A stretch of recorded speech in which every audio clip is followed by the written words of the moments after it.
जिस उपदेश से राम जी को राजकुमार भगवान राम बने, वो उपदेश आप सुन रहे हैं। कितना ऊंचा ग्रंथ है, इसको वाल्मीकि रामायण भी बोलते, योग वशिष्ठ महारामायण भी बोलते। राम तीर्थ ने इसी का बार बार अध्ययन किया था। ये आप भी शांत हो जाएंगे परमात्मा में, और दूसरों को भी शांति देने की क्षमता देने वाला ये सदग्रंथ है। इसको वेदांत का सिद्धांत ग्रंथ बोलते हैं। दूसरे होते प्रक्रिया ग्रंथ। ये करके फिर कब वो आचार्य बनो तब समझो, ये तो थोड़ा पढ़ो और फिर वही सिद्धांत की बात। तो बार बार योग वशिष्ठ महारामायण विचारने योग। ओम श्री सद्गुरु परमात्मा नमः। श्री वशिष्ठ जी बोले, हे रामचंद्र जी, जब मनुष्य अपने स्वभाव को जानता है तब निर्वाण पद को प्राप्त हो जाता है, जो आदि और अंत से रहित है। हे राघव, यह संसार बड़ा गंभीर है, इसका तरना बड़ा कठिन है। जिसको इसके तरने की इच्छा हो, उसका तो यह कर्तव्य है कि वेदांत का अध्ययन, प्रणव का जप और चित्त को स्थिर करे। जब ऐसा उपाय करे तब ईश्वर उस पर प्रसन्न होंगे और उसके हृदय में विवेक उत्पन्न होगा, जिससे संसार असत्य प्रतीत होगा और संत जनों का उसे संग प्राप्त होगा। संत जनों का आचार शुभ है। वे परम शांत, गंभीर और ऊंचे अनुभव रूपी फल से युक्त वृक्ष है। उनकी यश, कीर्ति और शुभ आचार फूल और पत्ते हैं। ऐसे संत जनों की संगति जब प्राप्त होती है तब जीव राग द्वेष रूपी तमों से शांत हो जाता है। जैसे किसी मजदूर के शीश पर बोझ हो और वह तपन से दुखी हो, पर वृक्ष की शीतल छाया प्राप्त होने पर शीतल होता है, फल खाकर तृप्त होता है और थकान का कष्ट दूर हो जाता है, वैसे ही संतों के संग से मनुष्य सुख को प्राप्त होता है। जैसे चंद्रमा की किरणों से मनुष्य शीतल होता है, वैसे ही संतजनों के वचनों से शांति मिलती है। हे रामचंद्र जी, संतजनों की संगति करने से पाप दग्ध हो जाते हैं। जो पुरुष सकाम होकर तप, यज्ञ और व्रत करते हैं, उनकी संगति न कीजिए, क्योंकि वे ऐसे हैं जैसे यज्ञ का खंभा पवित्र होता है परंतु उसकी छाया कुछ नहीं, इससे उसके नीचे कोई सुख नहीं पाता। हे राघव, सकाम कर्म जन्म मरण को देने वाले हैं। यद्यपि जिज्ञासु भी यज्ञ, व्रत और तप करते हैं तो भी वे उनसे श्रेष्ठ हैं, क्योंकि निष्काम है। उनको विषयों में निरस्ता है और उनका आचार शुभ है। हे राघव, ऐसे जिज्ञासु की संगति विशेष अच्छी है, जिसकी चेष्टा की सब कोई स्तुति करते हैं और वह सबको सुखदायक लगती है। जो जिज्ञासु के समान नवनीत, कोमल, सुंदर और स्निग्ध होता है, उसी को संतों की संगति प्राप्त होती है। श्री योग वशिष्ठ महारामायण। ओम श्री सद्गुरु परमात्मने नमः। वशिष्ठ जी बोले, हे राजन, संकल्प विकल्प जो उठते हैं उनमें मत स्थित हो, किंतु जिनमें ये उत्पन्न और लीन होते हैं उसमें स्थित हो। तपादिक क्रिया से क्या सिद्ध होता है, जिससे तप आदि सिद्ध होते हैं उसमें स्थित हो। बूंद में क्या स्थित होना, जिस मेघ से बूंद उत्पन्न होते हैं उसमें स्थित हो जाइए। हे राजन, जैसे श्री भरता से कोई पदार्थ चाहे और आप न कहे, वैसे ही तपादिक क्रिया से क्या सिद्ध होता है। जो उनसे आत्मपद को इच्छा करे तो प्राप्त नहीं हो सकता, उसे तो मनुष्य अपने आप से पाता है। हे राजन, आत्मा तुम्हारा अपना आप है, उससे सर्व सिद्ध होता है। जो वस्तु पीछे त्याग करनी हो उसको ज्ञानवान प्रथम ही अंगीकार नहीं करता। जो कुछ तपादिक है उनको चित्त से क्या रचना है। अपने आप को देखे कि अनुभव रूप है और सर्वदा निरंतर अपने आप में स्थित है। जब तुम अपने से आपको देखोगे तब तपादि क्रिया को दूर करके शोभा पाओगे।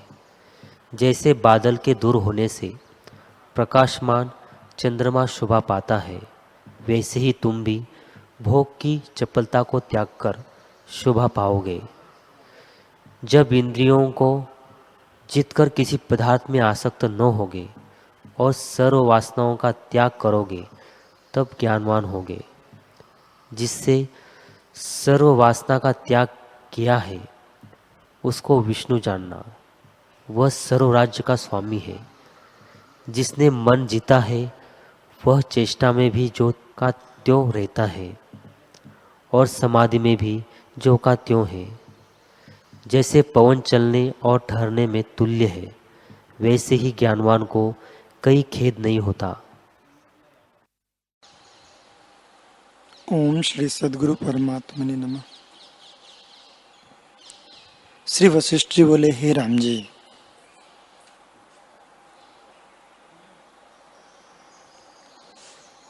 सूक्ष्म में स्थूल संकल्प मात्र होता है।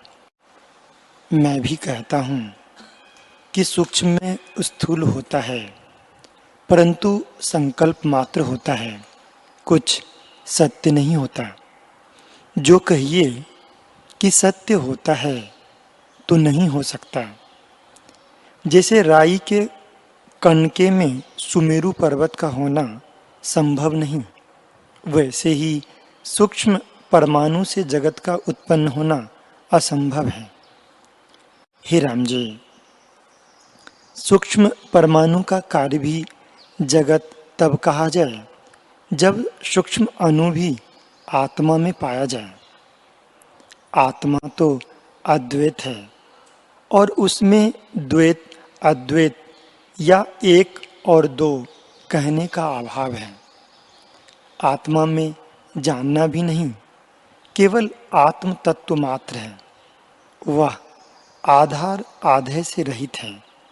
बीज भी तब परिणाम को प्राप्त होता है जब उसको जल देते हैं और रक्षा करने का स्थान होता है। पर आत्मा आधार आधे से रहित केवल अपने भाव में स्थित और अद्वैत सत्ता मात्र है। जैसे बंध्या के पुत्र का कारण कोई नहीं, वैसे ही जगत का कारण कोई नहीं। जब बंध्या का पुत्र ही नहीं तो उसका कारण कौन है? वैसे ही जगत जब है ही नहीं तो ब्रह्म इसका कारण कैसे हो? जिसको तुम दृश्य कहते हो वह दृष्टा ही दृश्य रूप होकर स्थित हुआ है। हे राम जी, जैसे सूर्य की किरणों में जलाभास होकर स्थित है, वैसे ही ब्रह्म ही जगत आकार होकर दृष्टि में आता है। दृश्य भी कुछ दूसरी वस्तु नहीं। जैसे समुद्र ही तरंग और आवर्त रूप होकर भासता है, वैसे ही अनंत शक्ति होकर परमात्म सत्ता ही स्थित है। हे राम जी, मैं और तुम आदि जगत के पदार्थ सब स्फुरन मात्र हैं। जैसे संकल्प नगर होता है जो मन से रचा है, वैसे ही यह जगत आत्मा में कुछ बना नहीं, केवल ब्रह्म अपने आप में स्थित है। हमको तो सदा वही भासता है। हे राम जी, आत्मा में यह जगत नहीं, आत्मा में यह जगत न उदय होता है और न अस्त, सदा ज्यों का त्यों निर्मल शांत पद है। हरि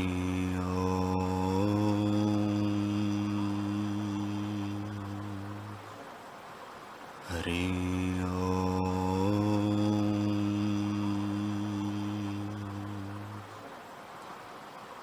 हरि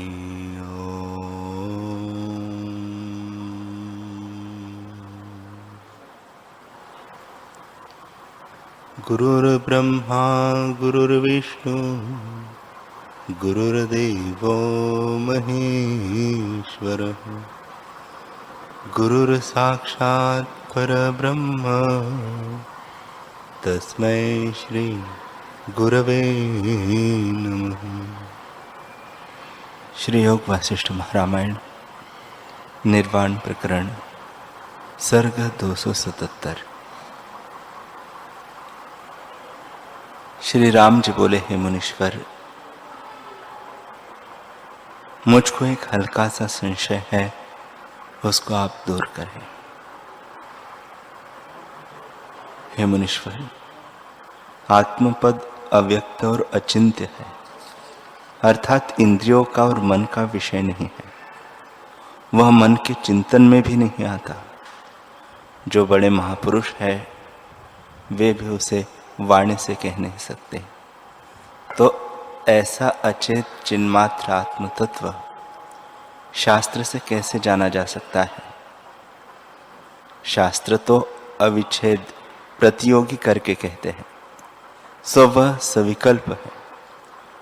पर सविकल्प से निर्विकल्प पद कैसे जाना जाता है? उसे फिर गुरु और शास्त्र से कैसे जानिए? विकल्प रूप शास्त्र है, उनमें भी सार अर्थ मिलता है, परंतु विकल्प परिच्छेद प्रतियोगी जो उसके साथ है, उनसे सर्वात्मा क्यों कर जानिए?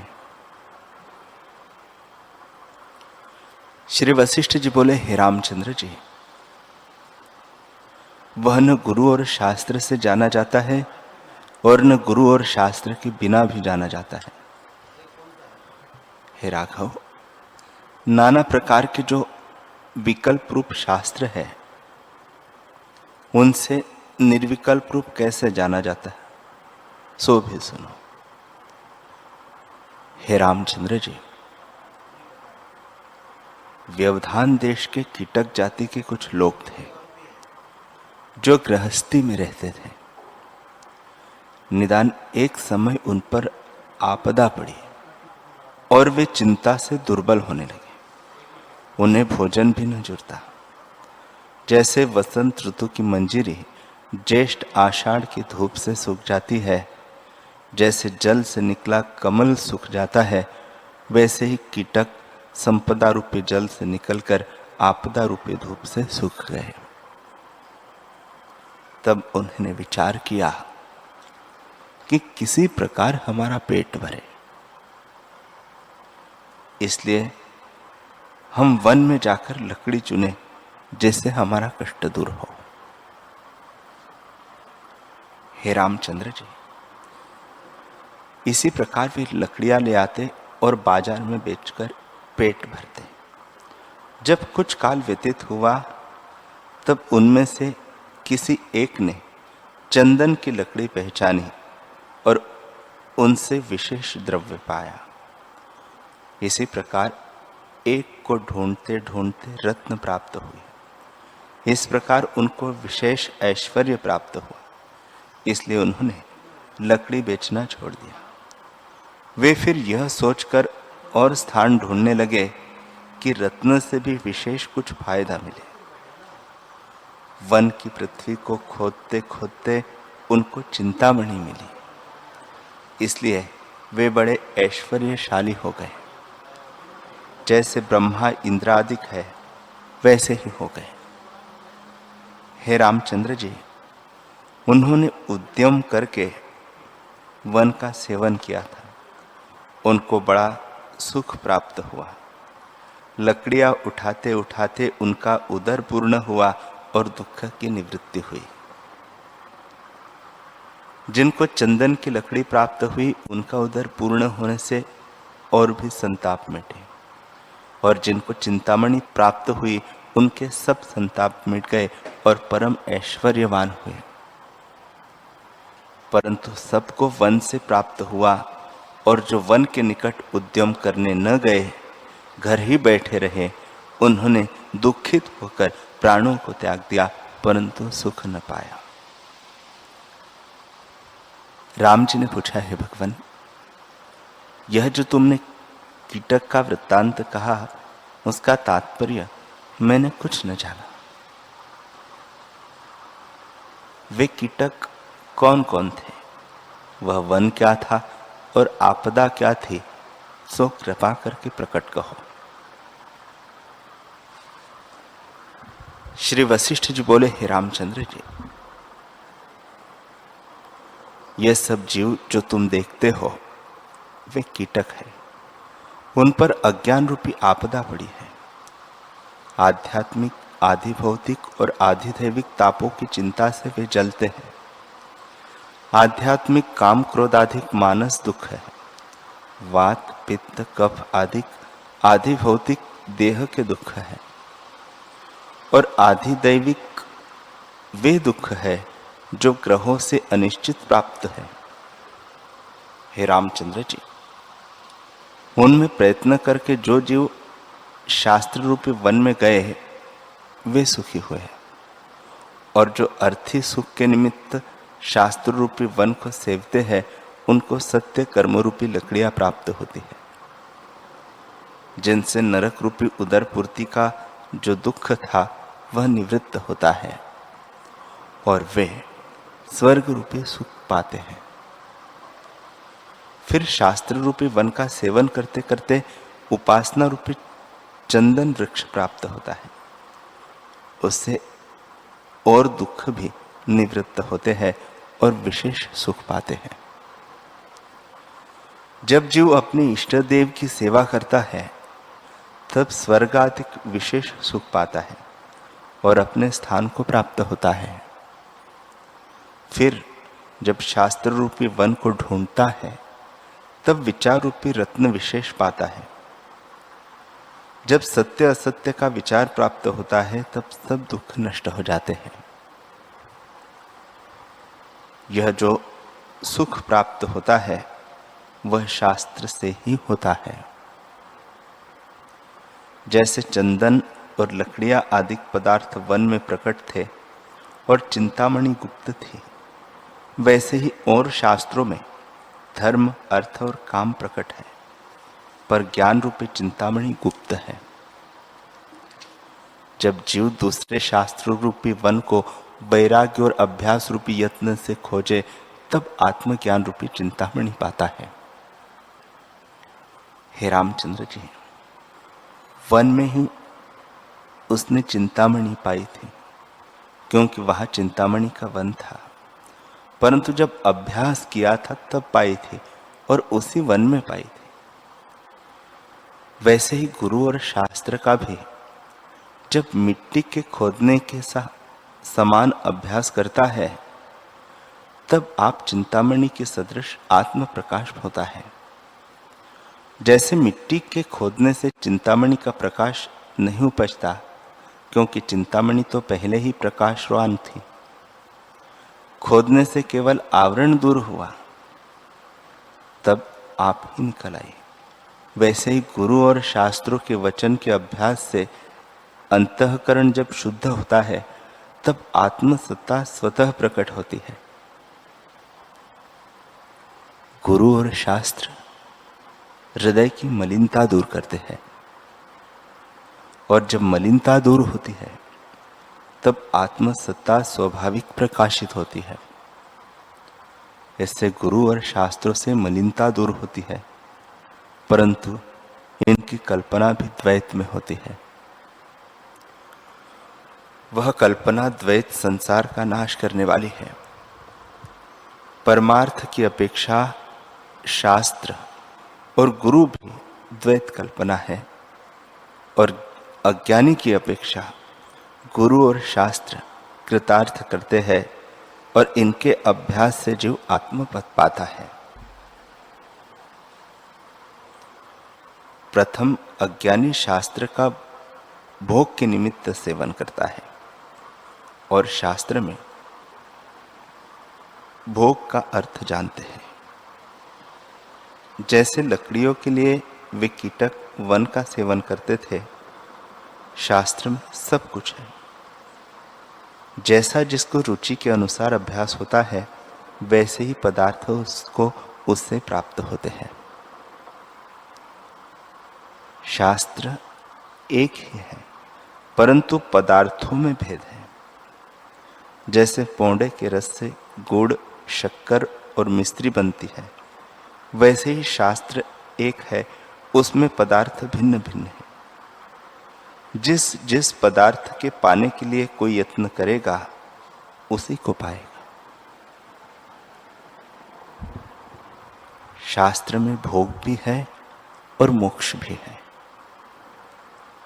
अज्ञानी भोग के निमित्त यत्न करते हैं, परंतु वे भी धन्य हैं, क्योंकि शास्त्र का तो सेवन करने लगे। उन्हें कभी किसी काल में आत्मपद रूपी चिंतामणि भी प्राप्त होगी, परंतु आत्मपद पाने के लिए ही शास्त्र श्रवण करना चाहिए। सुन सुनकर अभ्यास द्वारा आत्मपद प्राप्त होता है। आत्मपद पाने पर सब और संभाव होगा।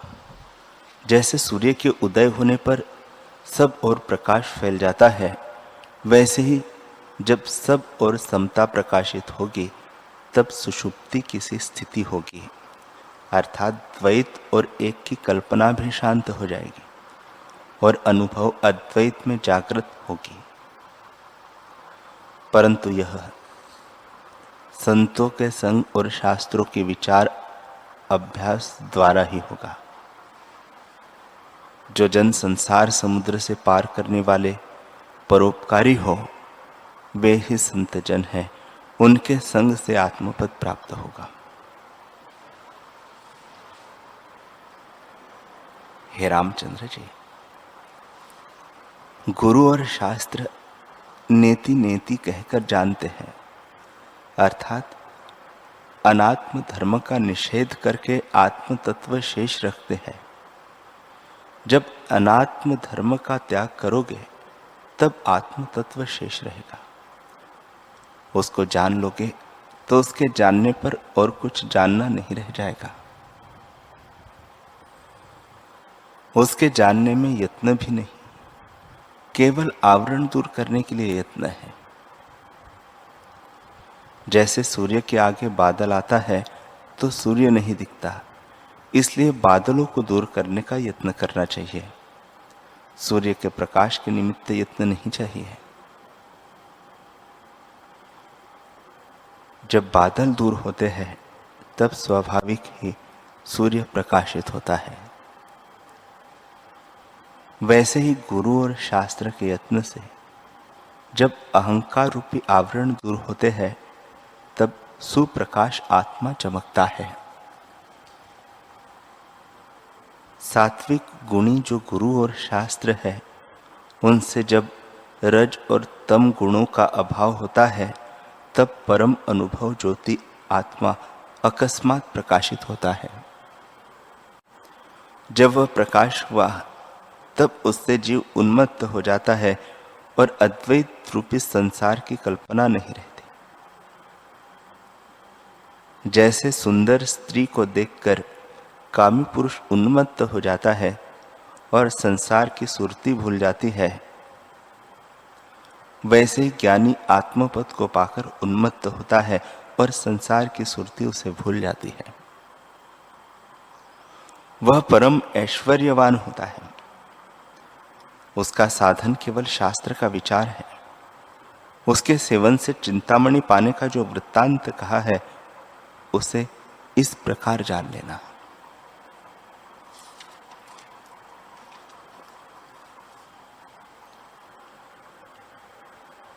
श्री वशिष्ठ जी बोले, हे रामचंद्र जी, यह संपूर्ण सिद्धांत मैंने तुमसे विस्तार पूर्वक कहा है।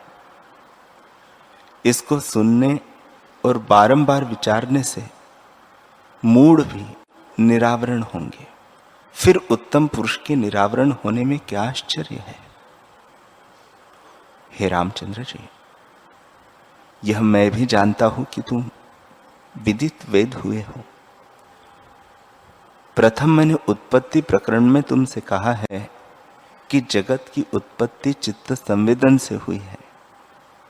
फिर स्थिति प्रकरण में कहा है कि जगत की स्थिति इस प्रकार हुई है। उत्पत्ति यह कि चित्त संवेदन के फुरने से जगत उपजा है और संवेदन फूरने की दृढ़ता से ही उसकी स्थिति हुई है।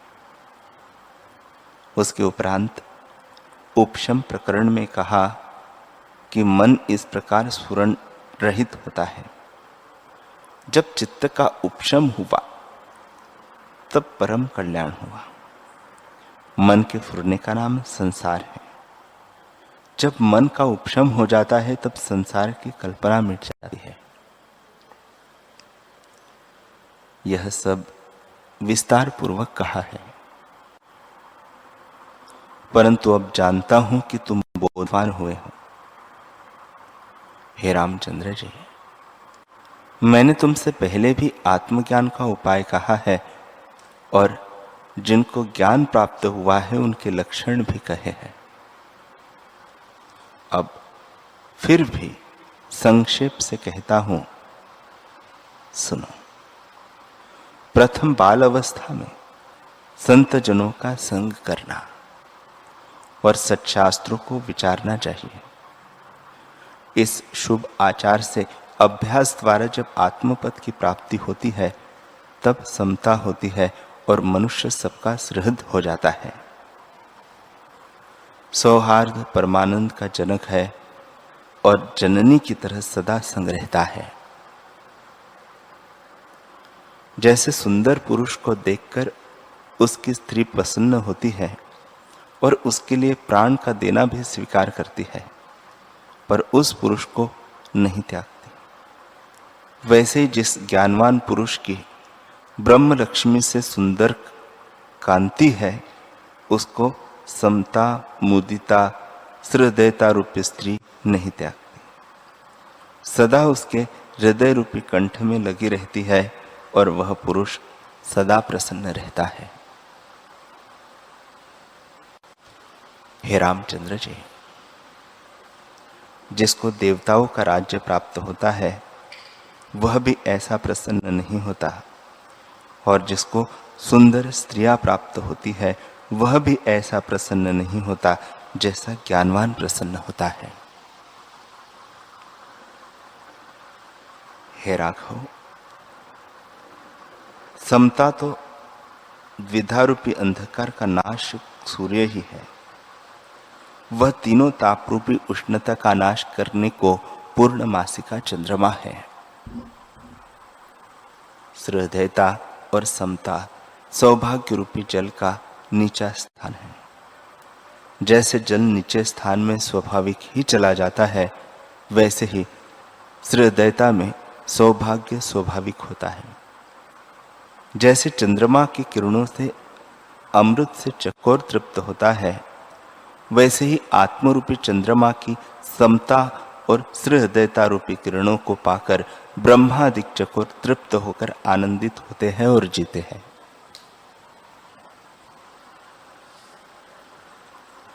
हे रामचंद्र जी, वह ज्ञानवान ऐसी कांति से पूर्ण है जो कभी क्षीण नहीं होती। पूर्णमासिका के चंद्रमा भी उपाधि दिखती है, परंतु ज्ञानवान के मुख में वैसी भी उपाधि नहीं। जैसी उत्तम चिंतामणि की कांति होती है वैसे ही ज्ञानवान की कांति होती है, जो राग द्वेष से कभी क्षीण नहीं होती, वह सदा प्रसन्न रहता है। हे रामचंद्र जी, समता ही मानो सौभाग्य रूपी कमल की खानी है। समदृष्टि पुरुष ऐसे आनंद के लिए जगत में विचरता है और प्राकृत आचार को करता है। वह भोजन करता है, ग्रहण करता है या कुछ लेता देता है, सब लोग उसके कर्तृत्व की स्तुति करते हैं। हे रामचंद्र जी, ऐसा पुरुष ब्रह्मादिक का भी पूजनीय है। सभी उसका मान करते हैं, सब उसके दर्शन की इच्छा करते हैं और दर्शन करके प्रसन्न होते हैं।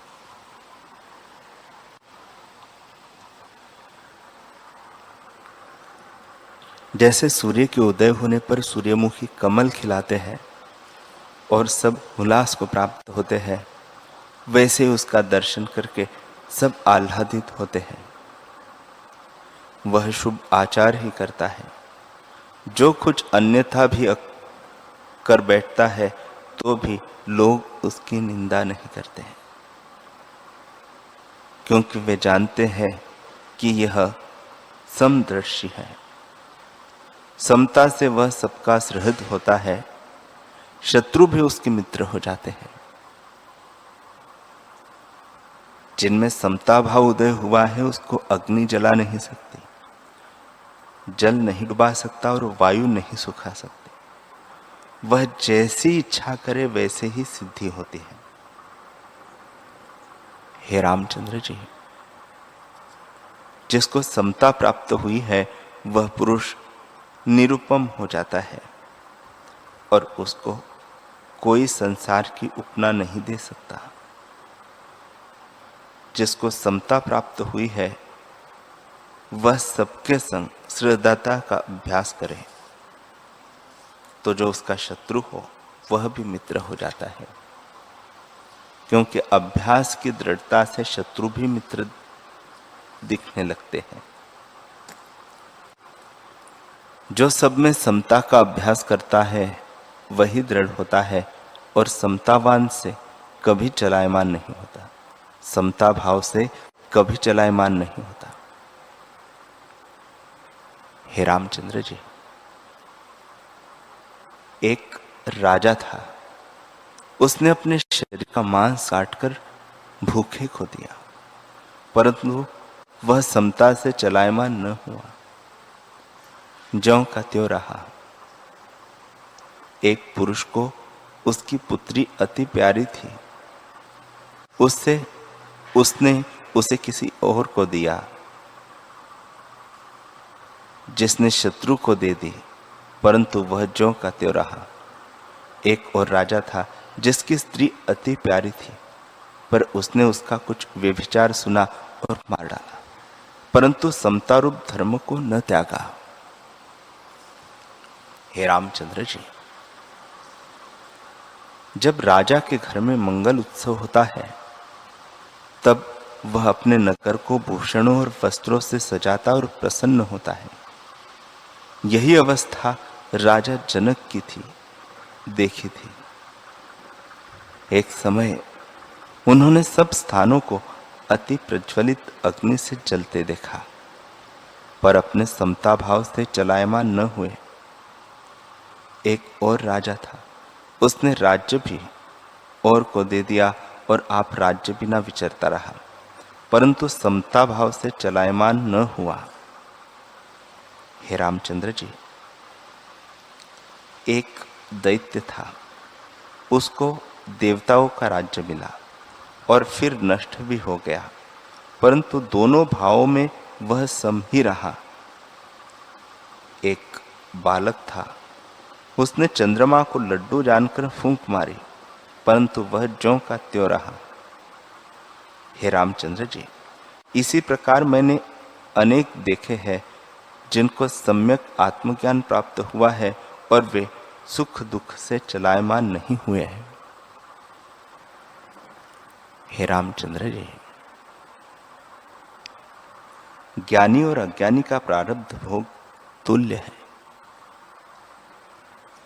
परंतु अज्ञानी राग द्वेष से जलता है और ज्ञानी दृढ़ समझ के कारण संतप्त नहीं होता। सब अवस्थाओं में उसको संभाव होता है। जो फल आत्मपद का साक्षात होने से प्राप्त होता है वह तप, तीर्थ, दान और यज्ञ से भी नहीं प्राप्त होता है। जब अपना विचार उत्पन्न होता है तब सब भ्रांति निवृत्त हो जाती है और सब जगत आत्मरूप ही दिखता है। इसी दृष्टि को लिए हुए ज्ञानी प्रकृत आचार में विचरते हैं, परंतु निश्चय में सदा निर्गुण है। राम जी ने पूछा, हे मुनीश्वर, ऐसी अद्वैत दृष्टि निष्ठा जिनको प्राप्त हुई है उनको कर्म करने से क्या प्रयोजन है? वे त्याग क्यों नहीं करते? श्री वशिष्ठ जी बोले, हे रामचंद्र जी, जो पुरुष अद्वैत निष्ठ है उनके हृदय से त्याग ग्रहण की भ्रांति चली जाती है। वे उस भ्रम से रहित होकर प्रारब्ध के अनुसार चेष्टा करते हैं। हे रामचंद्र जी, जो कुछ स्वाभाविक क्रिया उनको होती है उसका त्याग वे नहीं करते। उसमें उनको ज्ञान प्राप्त हुआ है, वे आचार करते हैं और को ग्रहण नहीं करते और उसका त्याग नहीं करते। हे रामचंद्र जी, जिनको गृहस्थी में ज्ञान प्राप्त हुआ है वे गृहस्थी ही में रहते हैं और उसका त्याग नहीं करते, जैसे मैं हूं। जिनको राज्य में ज्ञान प्राप्त हुआ है वे राज्य ही में कर रहते हैं, जैसे तुम हो। जो ब्राह्मण को ज्ञान प्राप्त हुआ है तो वह ब्राह्मण ही के कर्मों में निष्ठ रहे हैं। इसी प्रकार क्षत्रिय, वैश्य, शूद्र जिस वर्णाश्रम में किसी को ज्ञान प्राप्त हुआ है वह ही कर्म करता है। हे रामचंद्र जी, कुछ ज्ञानवान गृहस्थी ही में रहे हैं, कुछ राज्य ही करते हैं, कुछ सन्यासी हो रहे हैं, कुछ वन में विचरते फिरते हैं, कुछ पर्वत कंदरा में ध्यान अवस्थित हो रहे हैं, कुछ नगरों में रहते हैं, कुछ मथुरा, केदार, प्रयाग, जगन्नाथ इत्यादि तीर्थों में रहे हैं, कुछ देवता का पूजन, कुछ कर्म, कुछ तीर्थ और अग्निहोत्र करते हैं और कुछ मेरी तरह जप करते हैं। कुछ अस्ताचल पर्वत में, कुछ उदयाचल पर्वत में और कुछ मंदराचल, हिमालय इत्यादि पर्वतों में विचरते रहे हैं। कुछ शास्त्र विहित कर्म करते रहे हैं, कुछ अवधूत हो रहे हैं, कुछ भिक्षा मांग मांग भोजन कर रहे हैं, कुछ कठोर वचन बोलते रहे हैं, कुछ अज्ञानी की तरह विचरते हैं और कुछ विद्याध्ययन इत्यादि नाना प्रकार की चेष्टा करते रहे हैं, क्योंकि उनको वे चेष्टाएं स्वाभाविक प्राप्त हुई हैं।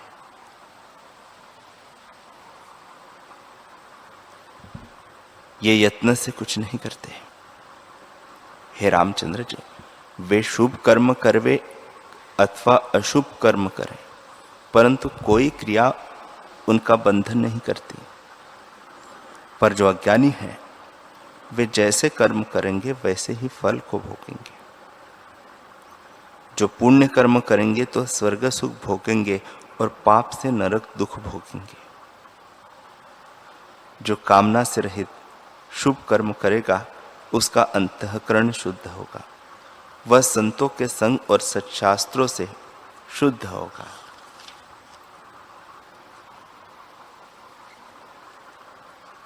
हरि ओम।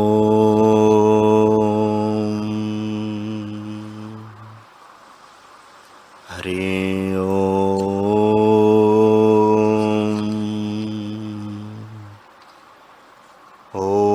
सहना भवतु सहनौ भुनक्तु सह वीर्यं करवावहै तेजस्विनावधीतमस्तु मा विद्विषावहै। ओम शांति शांति शांति। श्री सद्गुरुदेव भगवान की जय।